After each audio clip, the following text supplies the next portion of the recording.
Hello everyone, कैसे हैं आप लोग। उम्मीद करते हैं आप सब अच्छे होंगे। आज की इस वीडियो में हम बात करने वाले हैं कुछ सजेशंस के बारे में। हम कुछ सजेशंस देना चाहेंगे आपको, जिससे कि आप अपने तैयारी को ट्रैक पर रख पाए और अपने बोर्ड एग्जाम या फिर स्कूल एग्जाम में अच्छा स्कोर कर पाए। ठीक है, एक सही तरीका क्या होता है तैयारी करने का, उसके बारे में हम इस वीडियो में बात करेंगे। ठीक है, और वीडियो के कमेंट सेक्शन में कई सारे डाउट्स आ रहे थे आप लोगों के, तो उस डाउट्स के अकॉर्डिंग हम यहाँ पे कुछ सजेशंस प्रिपेयर किए हैं।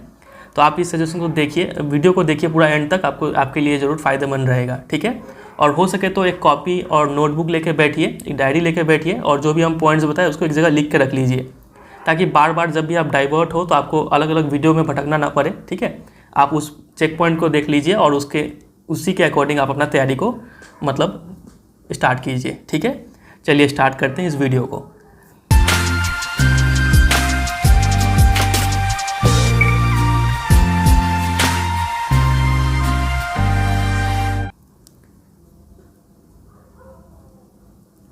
तो सबसे पहला पॉइंट है आइडिया ऑफ सिलेबस। तैयारी करने से पहले आपको सिलेबस का जानकारी होना चाहिए। ठीक है, सिलेबस आप सीबीएसई के ऑफिशियल वेबसाइट में जाके भी देख सकते हैं, लेकिन वहाँ से देखेंगे तो आपको पूरा सिलेबस पढ़ के समझ पाना आपके लिए डिफ़िकल्ट टास्क रहेगा। तो इसके लिए आप आरामदायक चीज़ आपके लिए क्या रहेगा कि आप ये मेरे चैनल पर ये वीडियो मिलेगा, आपको खोलते ही आपको वीडियो सेक्शन में ये मिल जाएगा। ठीक है, टाइटल ये है, थंबनेल ऐसा है, तो आप इस वीडियो को देख लीजिए, या फिर आपको वीडियो देखने का मन नहीं कर रहा है तो आप मेरे वेबसाइट पे जा सकते हैं www.cbseguidanceweb.com। फिर क्लास 10 वाले सेक्शन पे क्लिक करेंगे और फिर सिलेबस पे क्लिक करेंगे। ठीक है, तो आपको सब्जेक्ट वाइज सिलेबस मिल जाएगा, और हम उसमें हाईलाइट भी करके रखे हैं कि क्या क्या चीज़ डिलीट हुआ है, कौन कौन से चैप्टर से क्या क्या चीज़ आपको स्किप करना है। तो ये चीज़ आपको पता होना चाहिए तैयारी करने से पहले। ठीक है, तो इसको आप डाउनलोड करके रख सकते हैं, ये आपके लिए पहला काम रहेगा। ठीक है, चलिए ये तो बेसिक बात है सिलेबस का। नेक्स्ट पॉइंट पे बात करते हैं। नेक्स्ट पॉइंट है सेल्फ स्टडी को लेके। आज के टाइम पे आप स्टूडेंट लोग काफ़ी बिजी है, आपको स्कूल जाना होता है, स्कूल में टाइम देना होता है, फिर ट्यूशन जाना होता है, फिर स्कूल या फिर ट्यूशन का होमवर्क करना होता है, इसके अलावा प्रोजेक्ट्स है। इतना सारा चीज़ करने के बाद आपको टाइम निकालना है सेल्फ स्टडी के लिए भी। ये सेल्फ स्टडी इसमें सबसे इंपॉर्टेंट फैक्टर है। ठीक है, आप भले ही ये चारों चीज़ कितना ही कर लें, लेकिन आप अच्छा स्कोर तब तक नहीं कर पाएंगे जब तक कि आप ये स्टेप को फॉलो ना करें। ठीक है, तो ये आप बात अपने मन में बैठा लीजिए कि दिन में भले ही 1 घंटा ही क्यों ना हो या फिर आधा घंटा ही क्यों ना हो, आप सेल्फ स्टडी ज़रूर करेंगे। ठीक है, और अगर आपके पास टाइम है तो हम एक रिकमेंडेड टाइम होता है 2 आवर्स, ये कम से कम आपको डिवोट करना ही है हर एक दिन। ठीक है, सेल्फ स्टडी के लिए, समझे कि नहीं। आप बुक लेके बैठिए। अब सेल्फ स्टडी कैसे करना है, क्या करना है, उसके बारे में आगे बात करेंगे। फिलहाल आप इसमें सिर्फ इतना जानें कि सेल्फ स्टडी करना बहुत ज़रूरी है। ठीक है, चलिए बात करते हैं अगले पॉइंट को। अगले पॉइंट पे अगला पॉइंट है हाउ टू स्टार्ट। ठीक है, पढ़ना स्टार्ट कैसे करें। आप अक्सर सुने होंगे अपने स्कूल टीचर से या फिर ट्यूशन टीचर से या फिर यूट्यूब के टीचर से भी कि आपको क्या करना है, एनसीईआरटी को फॉलो करना है, क्योंकि ये मैक्सिमम क्वेश्चंस एनसीईआरटी से ही आता है। लेकिन ये बात बोलने और सुनने में काफ़ी अच्छा लगता है, इसको इम्प्लीमेंट करना उतना ही मुश्किल है। ठीक है, अगर आप एज ए स्टूडेंट एनसीईआरटी पढ़ने जाएंगे तो आपको पहला बात तो इसको समझना उतना आसान नहीं रहेगा आपके लिए। एनसीईआरटी बुक खुद से पढ़ के समझ लेना। ठीक है, और मान लीजिए आप ब्राइट है, आप एनसीईआरटी समझ भी जा रहे हैं, एनसीईआरटी का लैंग्वेज समझने के बाद आपको ये कैसे पता चलेगा कि कहाँ से कैसा क्वेश्चंस बनता है, क्योंकि कौन सा लाइन इंपॉर्टेंट है, किस लाइन से क्वेश्चंस आता है, ये आपको एक टीचर ही बता सकता है। ठीक है, तो आपको करना क्या है कि एनसीईआरटी को पहले एक टीचर से पढ़ना है। वो टीचर स्कूल का टीचर, ट्यूशन टीचर, यूट्यूब के टीचर, जो भी हो सकते हैं, आपको एक टीचर से समझ लेना है। वो टीचर अच्छे नॉलेजेबल होने चाहिए, जो आपको बता पाए कि किस लाइन से कैसा क्वेश्चन बन सकता है एग्जाम में और कैसा बन चुका है पास्ट ईयर्स में। ठीक है, ये काम आपको पहले करना है, समझे कि नहीं। तो इसके लिए तो आप मेरे चैनल को फॉलो कर सकते हैं। मेरे चैनल पे आप जाएंगे प्लेलिस्ट सेक्शन में, तो आपको ये 4 सब्जेक्ट साइंस, मैथ्स, एसएसटी और इंग्लिश, इन सब का प्लेलिस्ट बना हुआ है, और प्लेलिस्ट हम रेगुलर अपडेट भी करते रहते हैं। ठीक है, तो यहाँ पे आपको एक जगह पे सारा वीडियोस मिल जाएगा, आप इसको भी देख सकते हैं। ज़रूरी नहीं है कि आप चारों सब्जेक्ट मेरे से ही पढ़ें, आप एक बार ट्राई कीजिए, जो आपको पसंद आए, ठीक है, आप वो चीज़ फॉलो कर सकते हैं, वो सब्जेक्ट फॉलो कर सकते हैं मेरे चैनल से। समझे कि नहीं समझे, तो ये काम आप करेंगे। ठीक है, चलिए, तो सबसे बड़ा डाउट होता है कि स्टूडेंट मोटिवेट तो हो जाते हैं कि पढ़ना है 2 घंटा ये चैप्टर पढ़ना है, लेकिन पढ़े कैसे। तो उसके लिए ये सजेशन है। ठीक है, कि आप मेरा पढ़ाने का तरीका जानते ही है कि चैप्टर पढ़ाते वक्त हम क्वेश्चंस भी देते हैं और फिर वेबसाइट में भी इंपॉर्टेंट क्वेश्चंस भी डाल देते हैं। सारा चैप्टर का नहीं डाला हुआ है, लेकिन धीरे धीरे डल जाएगा वो सब। ठीक है, तो यहाँ से भी आप प्रिपरेशन कर सकते हैं, काफ़ी अच्छा ये आपके लिए रहेगा। चलिए अगले पॉइंट पे बात करते हैं। अगला पॉइंट है ये time for each subject. Self study करते वक्त आप ये ध्यान रखें कि आप रोज़ एक ही सब्जेक्ट ना स्टडी करते रहे। आपको इन सभी सब्जेक्ट्स पे बराबर फोकस करना है, ठीक है। इंग्लिश हो गया, हिंदी हो गया, साइंस हो गया, एसएसटी हो गया, मैथ्स हो गया। अब हम ये तो बताने नहीं वाले हैं कि आपको किस दिन कितना टाइम के लिए कौन सा चैप्टर स्टडी करना है। ये सब सजेशन मतलब एक पर्टिकुलर स्टूडेंट को दिया जाता है। हम आपका कंडीशन जानते नहीं है, आप किस टाइम पे बिजी है, आपका मेंटल लेवल क्या है, ठीक है, आप मतलब कितना जल्दी ग्रैस्प कर पाते हैं, उसके अकॉर्डिंग ये एक स्टूडेंट के लिए अलग अलग स्ट्रैटेजी होता है। तो उतना स्पेसिफिक हम नहीं जाएंगे। आप वो सजेशन मतलब आपको वो चीज़ खुद ही तय करना पड़ेगा कि आपको कितना टाइम के लिए क्या स्टडी करना है। लेकिन एक बेसिक जो थंब रूल है जो हर एक स्टूडेंट को फॉलो करना चाहिए और हर एक जो टॉपर है जो अच्छे स्कोर करते हैं वो फॉलो किए हैं, वो ये है कि आपको ये जो मैथ्स है ये कोशिश करना है कि मैथ्स आप डेली करें, ठीक है। अब डेली मैथ्स में क्या करें, मान लीजिए आपने पहला चैप्टर जो है रियल नंबर्स वो ख़त्म कर लिया ट्यूशन में, स्कूल में, जहाँ भी, या फिर पहले आपने खुद से पढ़ के स्टडी कर लिया। स्टडी करते वक्त मैथ्स खासकर से स्टडी करते वक्त आप ये ध्यान रखें कि मान लीजिए ये एक्सरसाइज स्टार्ट हो रहा है, एक्सरसाइज में बहुत सारे क्वेश्चन है 1 2 3 4, कुछ क्वेश्चन इसमें सिमिलर होते हैं जो आपको अच्छे से आते हैं, फिर कुछ क्वेश्चन इसमें टफ होंगे। तो जो अच्छे क्वेश्चन है जो आपको नहीं आ रहे हैं, ठीक है, जिसमें आप बार बार अटकते हैं, उसको आप क्या कीजिए, टिक करके रख दीजिए, ठीक है। और जब आप रिवाइज करें, ठीक है, तो आप इन सब क्वेश्चंस को दोबारा देखिए, एग्जांपल्स भी करना है, एक्सरसाइज क्वेश्चंस भी करना है, ठीक है। ये तरीका एक होता है। और मान लीजिए आपने चैप्टर 1 कर लिया, चैप्टर 2 पॉलिनोमियल्स भी कर लिया, फिर ट्रिग्नोमेट्री भी कर लिया मान लीजिए, ठीक है। और मान लीजिए अभी आपके स्कूल में कोऑर्डिनेट ज्योमेट्री चल रहा है, या फिर अभी आप करेंटली ट्यूशन में या फिर जहाँ पर भी कोऑर्डिनेट ज्योमेट्री स्टडी कर रहे हैं, तो आपको क्या बोले कि डेली आपको मैथ्स करना है। तो डेली मैथ्स करने का मतलब ये नहीं कि आप सिर्फ कोऑर्डिनेट ज्योमेट्री करें, आप रियल नंबर्स में जो भी आपने क्वेश्चंस टफ मार्क करके रखे हुए हैं उस क्वेश्चंस को उठाएं और उसको प्रैक्टिस कीजिए, ठीक है, लिख लिख के। सिर्फ देखने से काम नहीं चलेगा। आजकल मेजर स्टूडेंट्स क्या गलती करते हैं, सिर्फ यूट्यूब पर लेक्चर्स देखना स्टार्ट करते हैं, वीडियो देख लिया मतलब वो सोचते हैं कि तैयारी हो गया। ऐसा नहीं है। आप इसको आप जब तक इसको खुद के अपने हाथों से प्रैक्टिस नहीं करेंगे तब तक आपके लिए हेल्पफुल नहीं होगा, ठीक है। तो आप ये रूल बना लीजिए कि आपको डेली कम से कम आधा घंटा से लेकर 1 घंटा तक आपको मैथ्स को देना है, ठीक है। भले ही आपका मैथ्स बहुत अच्छा है फिर भी आपको ये करना है, क्योंकि मैथ्स सारा खेल है प्रैक्टिस का, ठीक है। चलिए मैथ्स करेंगे, उसके बाद ये जो दोनों टफ सब्जेक्ट है साइंस और सोशल साइंस, इसको भी आपको टाइम देना है डेली। अब ये आपके ऊपर है, आप ऑल्टरनेट कर सकते हैं। जैसे कि मंडे अगर साइंस स्टडी किए तो ट्यूसडे एसएसटी कर सकते हैं, फिर वेडनेसडे फिर साइंस, फिर थर्सडे फिर एसएसटी, वो अपने अकॉर्डिंग आप शेड्यूल बना लीजिए। और इंग्लिश हिंदी आप तब स्टडी कर सकते हैं जब आपको पढ़ने का मन नहीं रहे, क्योंकि इसमें ज़्यादातर स्टोरीज़ होता है। जब आप थके हुए हो, लिखने का मन नहीं कर रहा है, सिर्फ सुनने का मन कर रहा है, तो यूट्यूब में खोल के एक लेक्चर्स आप सुन सकते हैं इनका, ठीक है। इंग्लिश स्टडी करने का तरीका काफ़ी इजी है। आप सबसे पहले एनसीईआरटी का वो स्टोरी अच्छे से समझ लीजिए, ठीक है। फिर एक आपको क्वेश्चन बैंक लेना है, अभी आएंगे बुक के ऊपर, ठीक है। क्वेश्चन बैंक से स्टडी कर लीजिए कि उस चैप्टर से क्या क्या क्वेश्चन आ चुका है पास्ट ईयर्स में, क्या क्या क्वेश्चन इंपॉर्टेंट है, इतना कर लेंगे बस। इस तरीके से इंग्लिश का जो लिटरेचर सेक्शन है वो आप प्रिपेयर हो जाएगा आपसे, ठीक है। हिंदी में भी वही प्रोसेस फॉलो करना है। खैर हिंदी हम पढ़ाते नहीं है तो उतना ज़्यादा हम सजेशन नहीं दे पाएंगे हिंदी में, इंग्लिश के लिए आप ऐसे कर सकते हैं, ठीक है। चलिए, तो इस पॉइंट में आपने ये जाना कि आपको हर एक सब्जेक्ट को टाइम देना है, खासकर से मैथ्स जो है ये कोशिश करना है आपको डेली करें। 1-2 दिन स्किप हो जाए तो कोई बहुत बड़ा बात नहीं है, लेकिन आप कोशिश कीजिए, भले ही आपका बेसिक मैथ हो या फिर स्टैंडर्ड मैथ्स हो, आप डेली करने का कोशिश कीजिए, ठीक है। आप ये स्टेप जरूर फॉलो कीजिए, आप एग्जाम टाइम में आपको काफ़ी हेल्प मिलेगा। चलिए बात करते हैं अगले पॉइंट पे। अगला ये स्टूडेंट्स का डाउट आ रहा था हिस्ट्री को लेके। स्टूडेंट्स बोलते हैं कि हिस्ट्री में काफ़ी लेंदी चैप्टर्स है, यूट्यूब का भी लेक्चर्स अगर आप देखें तो अप्रॉक्स 3 से 4 घंटे का एक चैप्टर का वीडियो होता है, ठीक है। तो उतना बड़ा चैप्टर्स कैसे प्रिपेयर करें और उससे भी बड़ा बात उसको याद कैसे रखें, ठीक है, दिमाग में। तो इसके लिए कुछ टिप्स है टाइम बचाने का। देखिए, सबसे पहला एनसीईआरटी टेक्स्ट बुक में जो भी लिखा हुआ है उसी को आप फिर से लिख के नोट्स बनाने का कोशिश मत कीजिए, ठीक है। नोट्स के खिलाफ हम पहले से ही है, ठीक है, क्योंकि मेरा मानना है कि जो एनसीईआरटी बुक है वही आपका पूरा नोट्स है। कोई भी नोट्स पूरा मामला में कंप्लीट नहीं हो सकता है कभी भी, ठीक है, क्योंकि आप कितना लिखिएगा। एनसीईआरटी का हर एक लाइन से क्वेश्चन बन सकता है, तो क्या पूरा एनसीईआरटी बुक ही लिख लीजिएगा क्या नोट्स में?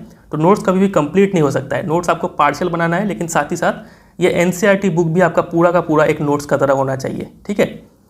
जब भी आपके टीचर से पढ़े या फिर मेरे वीडियो से पढ़े, तो जैसे हम अंडरलाइन कर रखे हैं चैप्टर्स में, उसी तरीके से आप भी अपने बुक में एक अच्छे साफ़ सुथरे तरीके से स्केल पेंसिल से या फिर स्केल अलग अलग कलर से, पेन के कलर से आप अंडरलाइन कीजिए, ठीक है। और वही आपका नोट्स होगा, ठीक है। उसको आप फिर से वापस कॉपी में लिख के टाइम वेस्ट मत कीजिए, समझे कि नहीं समझे?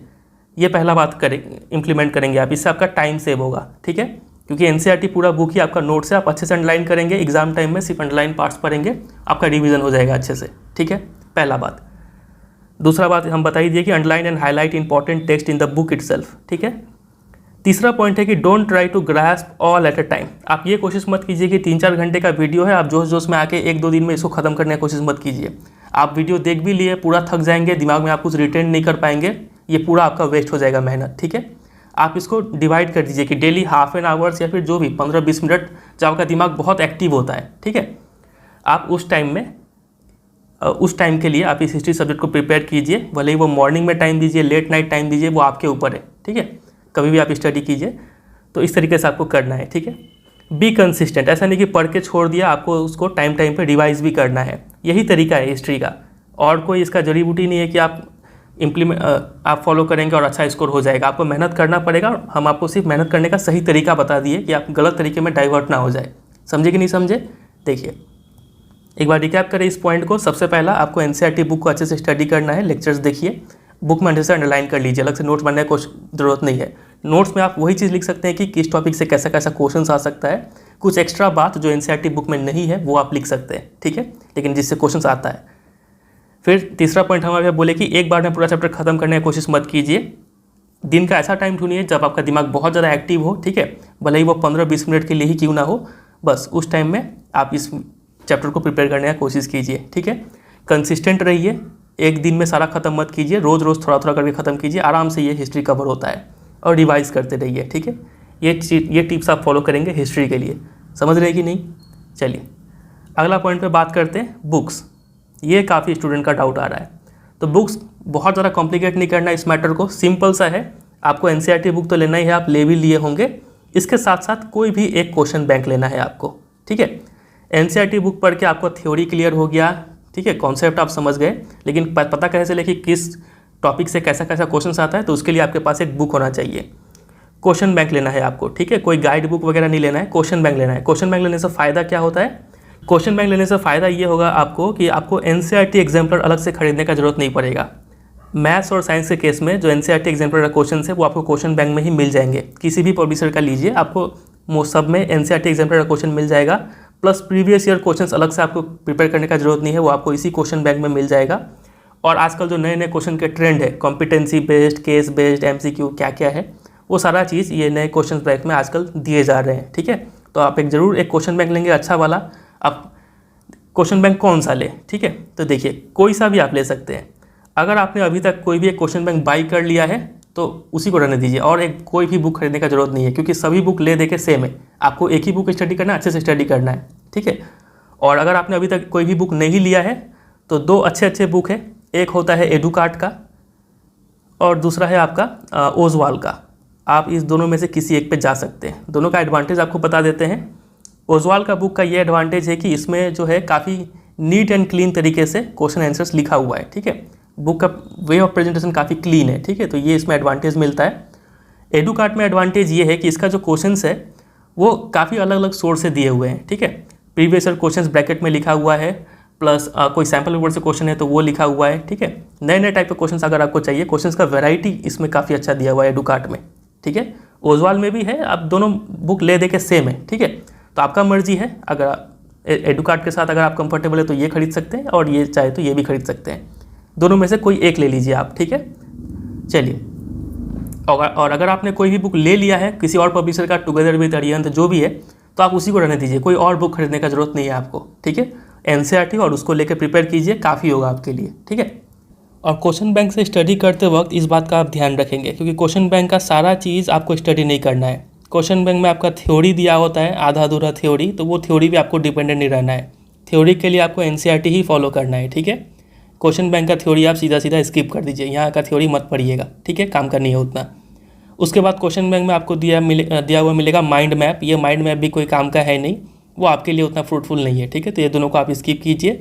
क्वेश्चन बैंक में जो सिर्फ क्वेश्चंस दिया हुआ है, शॉर्ट आंसर टाइप, एमसीक्यूज़, ठीक है, objective question, short answer type और जो लॉन्ग आंसर टाइप है, उतना आप सिर्फ क्वेश्चंस के लिए आप इस पर डिपेंडेंट रहिए।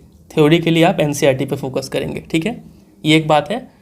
और एक बुक आता है जिसको लेके बच्चे कंफ्यूज हो जाते हैं। ओजवाल का बहुत सारा वैरायटी का बुक है।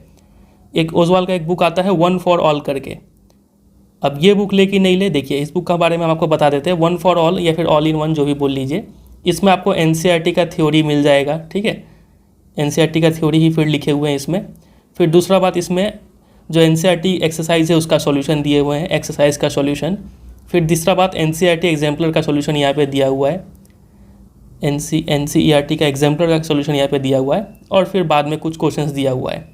तो ये बुक उतना मतलब आपके लिए फ्रूटफुल नहीं रहेगा। आपको लेना क्या है, क्वेश्चन बैंक लेना है, क्योंकि ये सब चीज़ तो आपको ले दे के NCERT से ही हो जाएगा, और जो क्वेश्चन है वो आप क्वेश्चन बैंक से प्रिपेयर करेंगे। वन फॉर ऑल लेने जाएंगे तो ज़्यादा इसमें थियोरेटिकल पार्ट ही कवर किया हुआ है, ये आपके लिए उतना फ्रूटफुल नहीं है। आप ओजवाल का ले रहे हैं तो क्वेश्चन बैंक ही लीजिएगा, ठीक है। चलिए ये हो गया बुक्स के रिगार्डिंग।